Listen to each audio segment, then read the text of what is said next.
Myth number five, keep your feet together in Cobra pose. Hello, Mary Richards. What do you not like about that? Let me turn on our timer. Why don't you teach to keep the feet together in Cobra pose? Because when we do that, when we hold our legs and feet together in Cobra pose, we inhibit the passive joint movements of the sacroiliac. And it actually inhibits our ability to move into the lumbar extension of Cobra pose. The Creates bony back block. bending of it. Okay, Yeah. so what do we lose though? If we let our feet go wider in the pose, are we losing anything? No, we're gaining. We're gaining the room to move. And we gain low back comfort. And we gain more accurate muscle activation patterns because when we hold the feet together, we're working in inefficient places. I Mm. mean, you can Okay, I'm feel gonna it. move to Let's the try mat. it. Let's try it. I'm gonna move to the mat.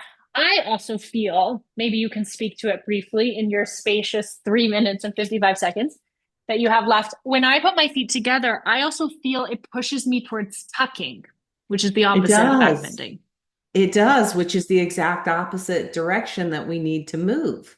So let's start with the legs. Hold your legs and your feet together.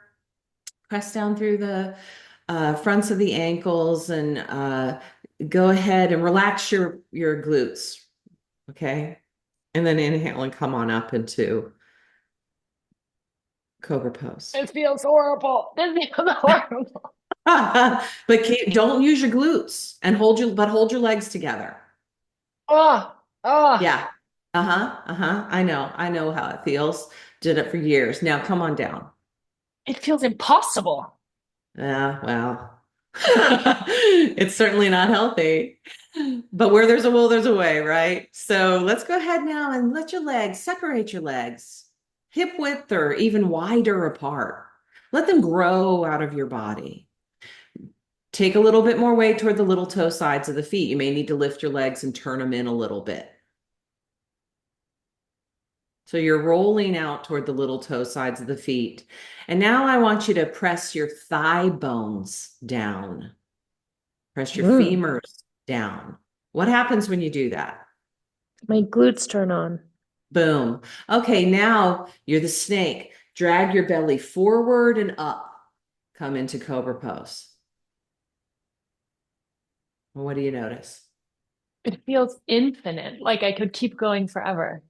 Yes, it's you've got it's a much bigger pose. It looks so comfortable. And what's happening with your glutes? They're working.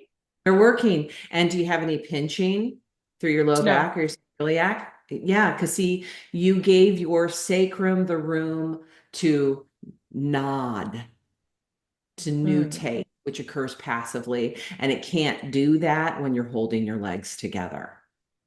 The Mm. reality is, we're not snakes. Okay, we're what we're doing, and so often we're so literal about things and so binary about it. We're embodying the energy of the cobra, not the Mhm. form, not its anatomical form. We are embodying that transformative energy of shedding our skin. Mm. So, do you just say to your students, like, let your feet go as wide as they want? Do you trust your students to find their own width? I do. I really do. And what I found over the years, over decades, is that there's so much relief when they're given the freedom to position their legs the way their body prefers. Yeah, and in a way that makes sense. Again, it feels empowering, which is a bit of a theme emerging from you in this series. It feels empowering to be able to spread the legs where they want to go. And then the uplift. Please try this at home. Try this on your own mat. See the side by side comparison of the feet together or the feet open. Tell us in the last 20 seconds, why do you like the internal rotation of the thighs? Because that gives you more room to move. Again, it's a stabilizing action. for the pelvis, and it just gives you more room to move. And you need that. Thank you so much, Mary. Such a pleasure. My pleasure, Lizzie.